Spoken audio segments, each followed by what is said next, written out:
R$ 35.222,90 para o exercício de 2010 e o mesmo valor para o exercício seguinte, 2011. Isso levou a diligente fiscalização a crer que não houve alteração no total da dívida com precatórios e ainda, tomando por base o balanço patrimonial, que o mesmo não evidencia, de maneira clara, as pendências relativas ao precatório. Infelizmente, por um lapse do executivo de Mairinque, o valor referente ao precatório não foi atualizado no balanço patrimonial de 2010. Porém, procedeu-se à regularização da falha apontada, com a contabilização do único saldo a pagar para o exercício seguinte, no valor de R$ 5.975,78, documento 15 da defesa prévia.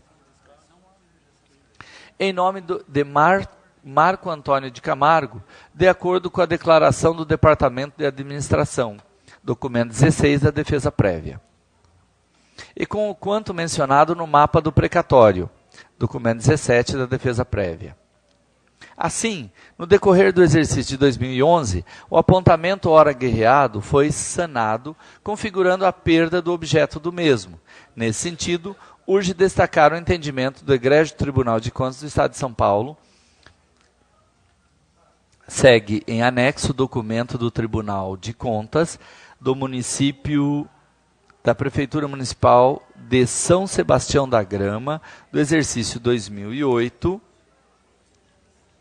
em que o parecer do Tribunal de Contas foi favorável à Prefeitura Municipal de São Sebastião da Grama. Considerando que a falha apontada foi devidamente sanada, não há razão de ser do presente apontamento, bem como o mesmo não merece maiores comentários, pois não tem o condão de macular as contas do Executivo de Mairinque no exercício 2010. Diante do exposto, requer a desconsideração do presente apontamento.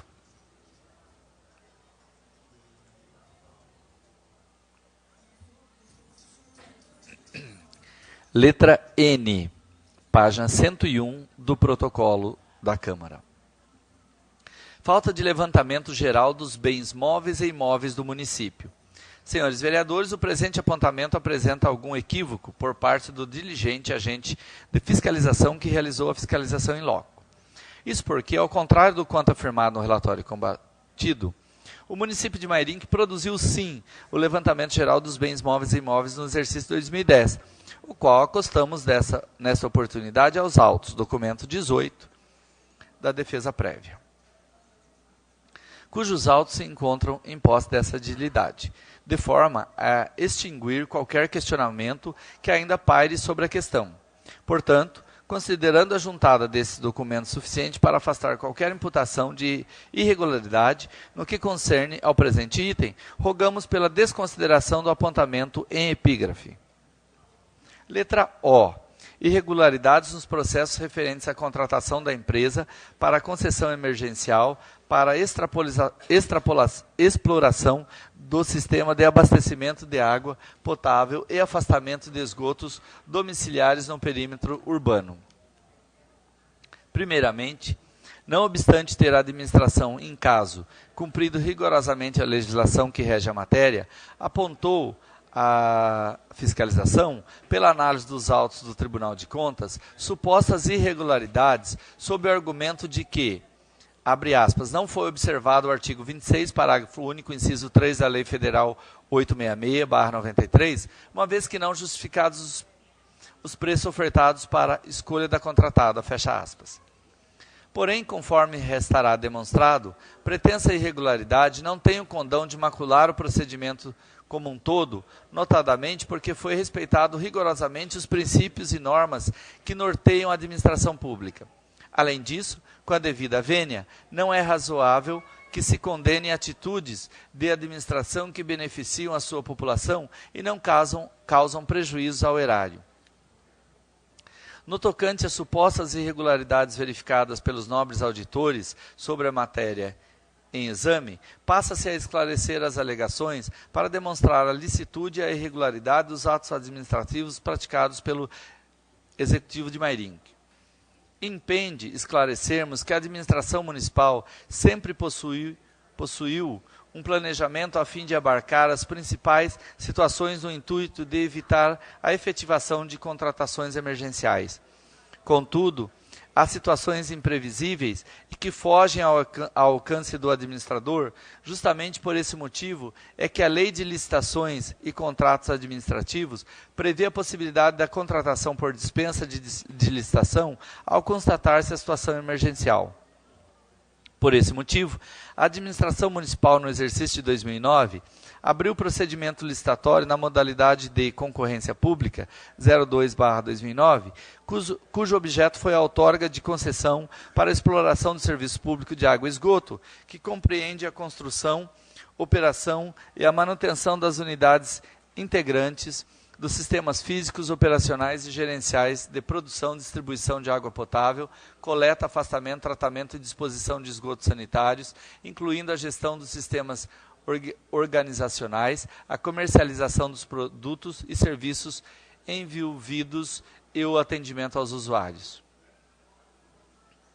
Ocorre que a conclusão do referido procedimento encontra-se suspensa por decisão judicial proferida nos autos da ação civil pública, autos número 2422-2009, que tramita perante a primeira vara civil da comarca de Mairinque, documento 20 da defesa prévia.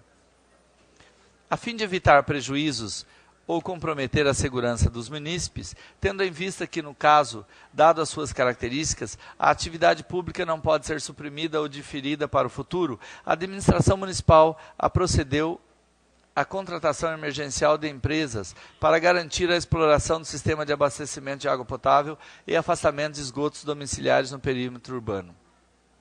Inclusive, este também é o entendimento do ilustre Eli Lopes Meireles em sua obra Direito Administrativo Brasileiro. Abre aspas. A emergência caracteriza-se pela urgência de atendimento de situação que possa ocasionar prejuízo ou comprometer a incolumidade ou a segurança de pessoas, obras, serviços, equipamentos e outros bens públicos ou particulares, exigindo rápidas providências da administração para debelar ou minorar suas consequências lesivas à coletividade. Fecha aspas.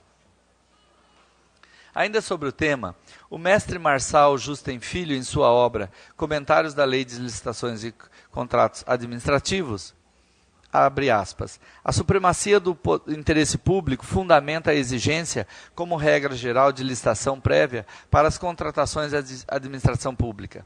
No entanto, existem hipóteses em que a licitação formal seria impossível ou frustraria a própria consecução dos interesses públicos. O procedimento licitatório normal conduziria ao sacrifício do interesse público e não asseguraria a contratação mais vantajosa. Por isso, autoriza-se a administração a adotar um outro procedimento em que formalidades são suprimidas ou substituídas por outras. Fecha aspas. Segue uma série de outras citações que corroboram com a primeira. Fecha aspas.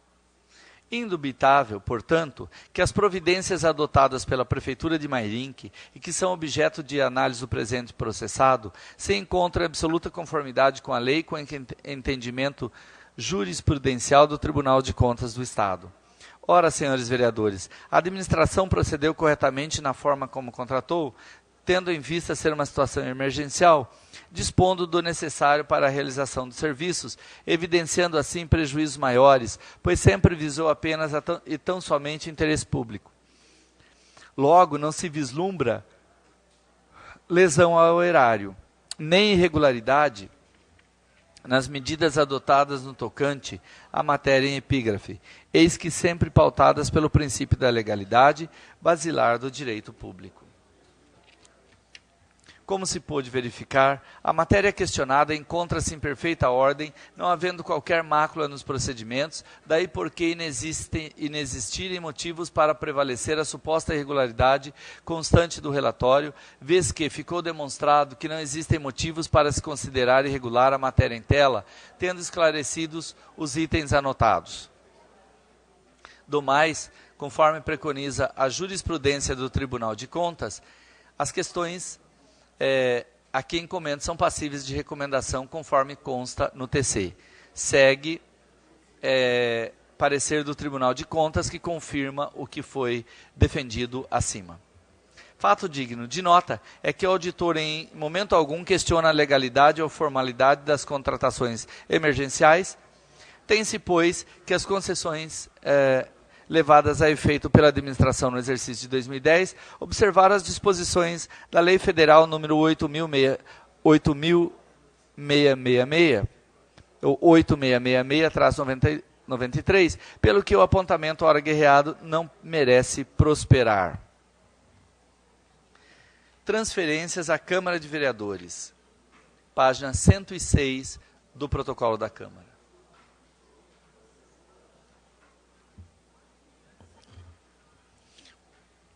Quanto à presente assertiva, temos que esta é a questão mencionada no preâmbulo da presente manifestação, a qual se encontra através de uma arguição de descumprimento do preceito fundamental em trâmite perante o Supremo Tribunal Federal. Novamente, frisamos que medida mais correta seria o não julgamento por esta Casa de Leis das presentes contas, até que fosse a matéria analisada em controle de constitucionalidade abstrato pelo pretório excelso. A questão versa acerca da inclusão ou não dos juros e multa da dívida ativa tributária na base de cálculo do repasse ao Legislativo Municipal. O atual entendimento do Tribunal de Contas do Estado de São Paulo não inclui juros e multa da dívida ativa tributária no cálculo do repasse à Câmara Municipal, por compreender que essas receitas não constituem receitas tributárias, vez que não podem ser subsumidas ao conceito de tributo constante no artigo 3º do CTN. Para melhor compreensão da questão formulada, faz-se necessária a leitura sistemática do artigo 29-A da Constituição Federal, que determina os limites e a base do cálculo do repasse do Executivo ao Legislativo Municipal. Abre aspas, artigo 29-A.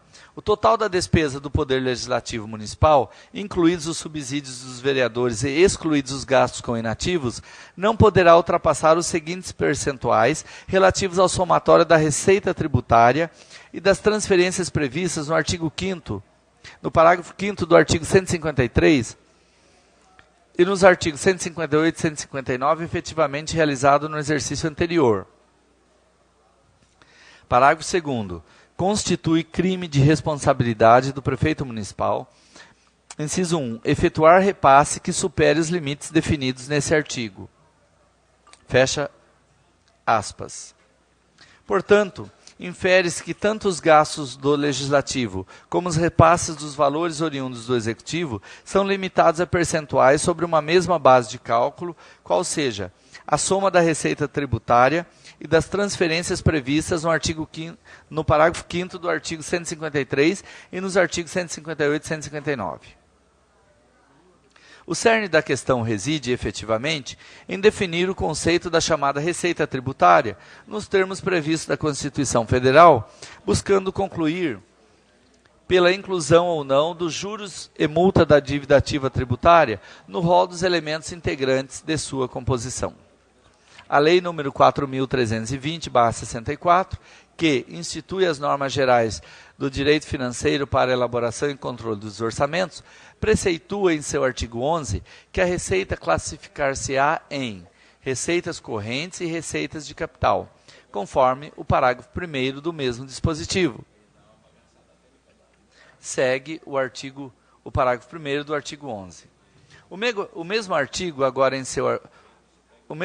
11, agora em seu parágrafo 4º, determina a seguinte classificação. Segue o parágrafo 4º do artigo 11.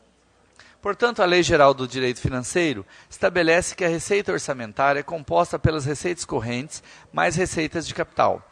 Assim, sendo que nas receitas correntes é que se incluem as chamadas receitas tributárias compreendidas, segundo o mesmo dispositivo legal, pelos impostos, taxas e contribuições de melhoria. Já a dívida ativa, assim como as multas, são classificadas como receitas diversas, ou seja,